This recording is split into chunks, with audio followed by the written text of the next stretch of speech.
చేసింది తప్ప అని వాళ్ళు ఒక పక్క చెబుతున్నారు. కానీ మేము చేసిన ప్రయత్నాన్ని కాంగ్రెస్ పార్టీ ఏం చెప్తా ఉందో మీ అభిప్రాయం ఏంది? మొదటగా ఏదైతే హైకోర్టులో ఉన్నటువంటి సంఘటన, ఇది హైకోర్టు నుంచి ఇంకా తీర్పు వెలువడలేదు పూర్తిగా. కాంగ్రెస్ పార్టీ చిత్తశుద్ధితో ఖచ్చితంగా 42% రిజర్వేషన్ కల్పించాల్సిందే అనేటట్టుగా ఇక్కడ ఒక ఓసీకి సంబంధించినటువంటి ముఖ్యమంత్రి రేవంత్ రెడ్డి గారు ఉన్నప్పటికీ, ఒక ఎస్సీకి సంబంధించినటువంటి భట్టి విక్రమార్క గారు డిప్యూటీ సీఎం ఉన్నప్పటికీ ఖచ్చితంగా ఈ రిజర్వేషన్ని అమలు చేయాలి అని చెప్పేసి రాహుల్ గాంధీ గారి ఆదేశంతో రాహుల్ గాంధీ గారు ఇచ్చినటువంటి ఏదైతే ప్రామిస్ ఉందో దాన్ని నిలబెట్టడానికి విశ్వ ప్రయత్నం చేస్తూ ఉన్నారు.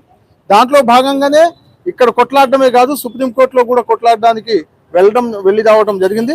అదే రకంగా ఈ రాష్ట్ర వ్యాప్తంగా ఉన్నటువంటి బీసీలందరూ కూడా, ఈ రాష్ట్రంలో ఉన్నటువంటి కాంగ్రెస్ పార్టీలో ఉన్నటువంటి ప్రతి నాయకుడు కూడా, కాంగ్రెస్ పార్టీకి సంబంధించినటువంటి మంత్రులు, ఎమ్మెల్యేలు అందరూ కూడా దీని మీద మాట్లాడుతూ ఉన్నారు. దీంట్లో వి హనుమంతరావు గారితో సహా ఇంప్లీడ్ అయ్యి ఖచ్చితంగా బీసీ రిజర్వేషన్ సాధించడానికి పాటుపడతా ఉన్నారు. కాంగ్రెస్ పార్టీ చిత్తశుద్ధితో తీసుకున్నటువంటి ఈ కార్యక్రమాన్ని కొన్ని అడ్డుకట్టలు వేసేటటువంటి ప్రయత్నాలు జరుగుతూ ఉన్నాయి. ఖచ్చితంగా దాన్ని అధిగమిస్తాం. ఇంకా తీర్పు రాలేదు కాబట్టి తీర్పులో ఏమి ఇస్తారో అది చూసిన తర్వాత దాని మీద స్పందిస్తామని చెప్పేసి సందర్భంగా